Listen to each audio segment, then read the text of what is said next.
Hello guys, my name is Ajay Shinde and you are watching APS Speaking Series. Friends, APS Speaking Series ही जी आपले channel आहे यूट्यूबला त्याच्या माध्यमातून मी तुम्हाला शिकवत आहे की कशा प्रकारे इंग्लिश तुम्ही डेव्हलप करू शकतात आणि you can speak confidently at your home.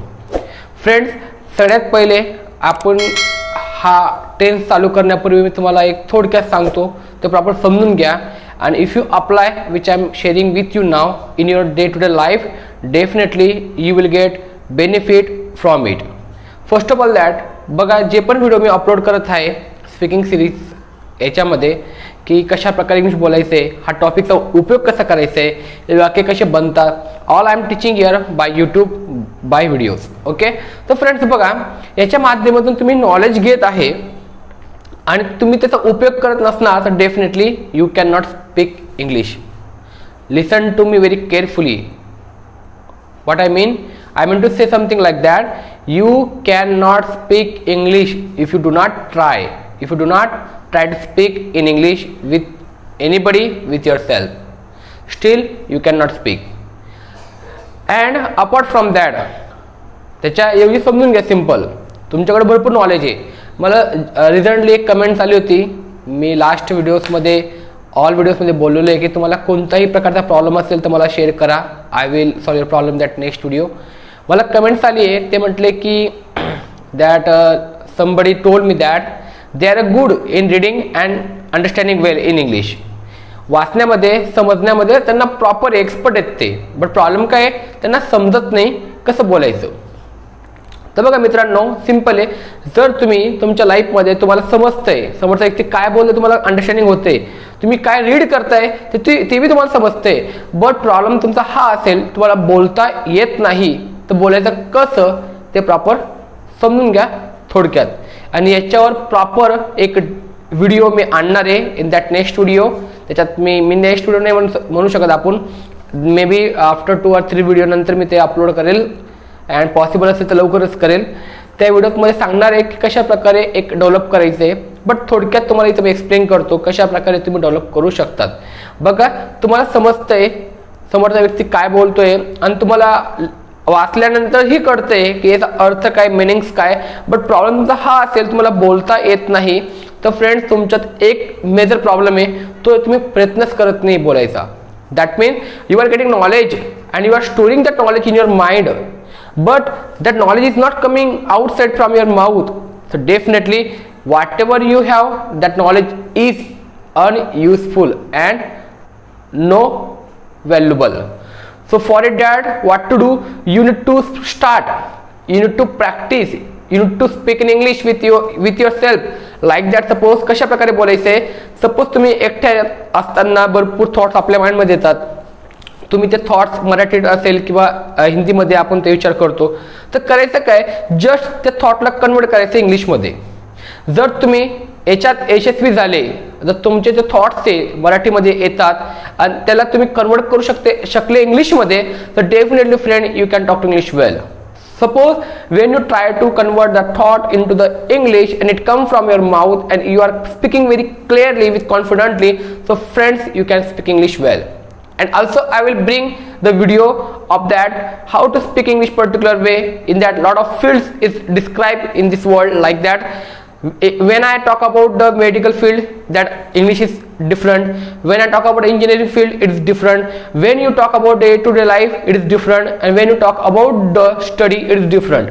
तर कशा प्रकारे ते बोलायचे, कशा प्रकारे कन्व्हिन्स करायचे, कशा प्रकारे तुम्हाला प्रॉपर बोलता येईल, कशा प्रकारे तुम्हाला प्रेझेंटेशन करता येईल in the front of lot of people. So I will bring lot of video from it. And friends, तुम्हाला थोडक्यात त्या गोष्टी समजून घ्यायच्या जे मी आता एक्सप्लेन केले, समजून घ्या आणि ट्राय करा. घरी प्रयत्न करा इंग्लिशमध्ये बोलण्याचा आणि ट्राय करा मित्रांसोबत बोलण्याचा, जे ऑलरेडी एक्सपर्ट आहे इन इंग्लिशमध्ये. And second thing is here what you can do at your home. You should be read in English as possible as you can. Like I give example about gym. Suppose the person who joined the gym, he go to the gym and gym trainer give him the diet and all those things like follow these things, and he is following well, but not from his heart. He is following for showing, not for only showing that I am going gym and I can make my body properly and I will be look like a fit. But if you are not thinking from your heart and you are showing somebody so definitely it will be a lot of problem you will have to face in the future, so it will be useless. So what to do here, you want to think from your heart and do whatever you want to do in your life, not English, but apart from anything, do from your heart, not for showing them. So friends, if you are doing it well, definitely you can talk to English well. So friends, let's talk about this tense which I am teaching here, and then I will explain proper way how can you use this tense in speaking and how to make up example using this tense properly. So friends, first of all you already read away, तुम्ही already वाचलं असेल की तो tense आहे, टेन्सचं नाव आहे future perfect continue tense, म्हणजे पूर्ण चालू भविष्यकाळ. तर फ्रेंड्स, या टेन्स मध्ये समजायचं काय समजून घ्या. याच्यामध्ये हेल्पिंग लक्षात ठेवायचं आहे विल हॅव बीन, आणि त आलेला असेल, आल्यावरच तुम्हाला याचा उपयोग करायचा आहे. ओके, मग तुम्हाला एक्सप्लेन करतो बघा. कंटिन्यू फ्युचर टेन्स असो किंवा फ्युचर परफेक्ट कंटिन्यू टेन्स असो, याच्यात थोडक्यात समजून घ्यायचं आहे की हे गेसिंगवर डिपेंड्स आहे, म्हणजे ऑल हे गेस करतो आपण भविष्य काळामध्ये. तो तुमचा टेन्स असो, suppose that which I am talking about, तो फ्युचर कंटिन्यू टेन्स असो किंवा फ्युचर परफेक्ट कंटिन्यू टेन्स असो, हे दोघं टेन्स हे गेसिंगवर डिपेंड असतात. कशा प्रकारे प्रॉपर समजून घ्या, दोघांमधला फरक समजून घ्या. फ्रेंड्स, हे बघा कॉमन फरक आहे याच्यामध्ये. त असेल म्हणजे कंटिन्यू फ्युचर टेन्स, आणि त असेल म्हणून तो सेम इथे लिहिलेला आहे आणि त्याला मी नाव दिले फ्युचर परफेक्ट कंटिन्यू टेन्स. मग कंटिन्यू फ्युचर टेन्स आणि फ्युचर कंटिन्यू परफेक्ट टेन्स मध्ये काय फरक आहे, चालू भविष्यकाळ आणि पूर्ण चालू भविष्यकाळ या दोघांमध्ये काय फरक आहे हा समजून घ्या. फरक सिंपल आहे बघा.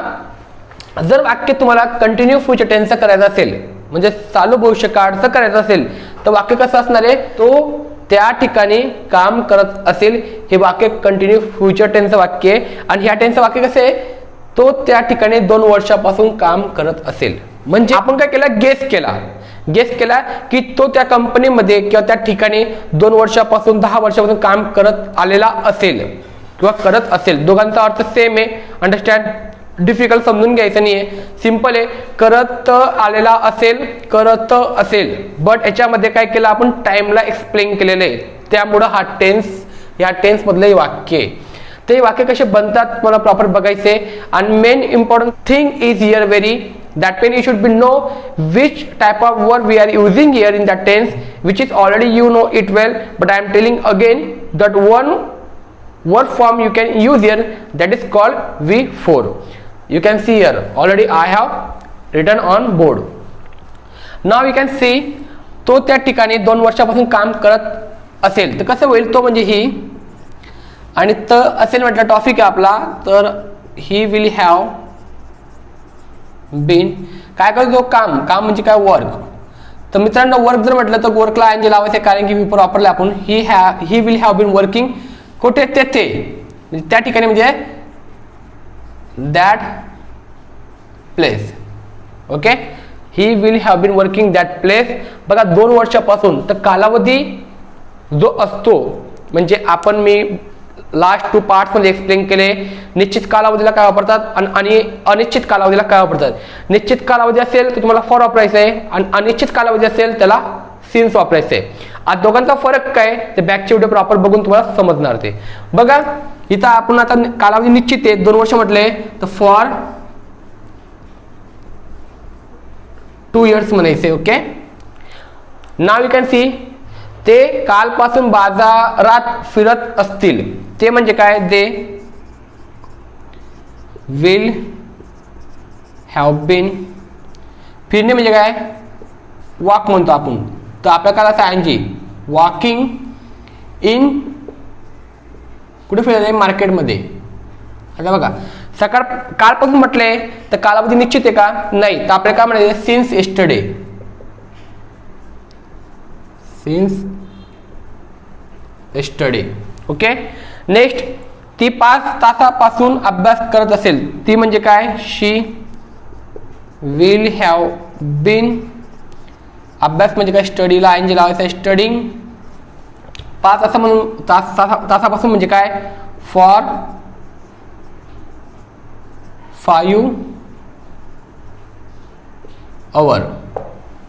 Okay, I hope you are getting proper understanding. So friend, you can make up the example like this which I am teaching you. It's simple trick that can help you. A lot of video already I have uploaded, you can see proper them, and you can learn from it that how to make up example in 4 form, in affirmative, negative, interrogative and WH question. Now last one I am telling you, look at the board and listen to me very carefully and understand it well. How am I making sentence? Yamini सकाळपासून आईला मदत करत असेल. Yamini, okay. तर आपल्याला काय घ्यायचं इथं, have been, will have been. आपल्याला काय घ्यायचं इथं मग, will have been, will have been, okay. Yamini will have been. मदत करणं म्हणजे काय, हेल्प म्हणायचं आपल्याला. ते हेल्पलाईन जे हेल्पिंग हर मदर. सकाळपासून म्हणजे काय, since morning. Okay friends, I hope तुम्हाला प्रॉपर हे कळायला असेल. तो फ्रेंड्स, नेगेटिव्ह वाक्य कसे बनतील, सिम्पल नॉट वापरायचे. तो त्या ठिकाणी 2 वर्षापासून काम करत नसेल, he will not have been working that place for 2 years. ते कालपासून बाजारात फिरत नसतील. They will not have been walking in market since yesterday. Okay friends, you can understand properly, and if you have any kind of doubt, any questions, you can comment me. I will give the answer of your question in that next video. And friends, if you are new to my YouTube channel, please subscribe it and please hit the bell icon, because I will bring lot of video of this using this simple trick which can help you and can you become good speaker.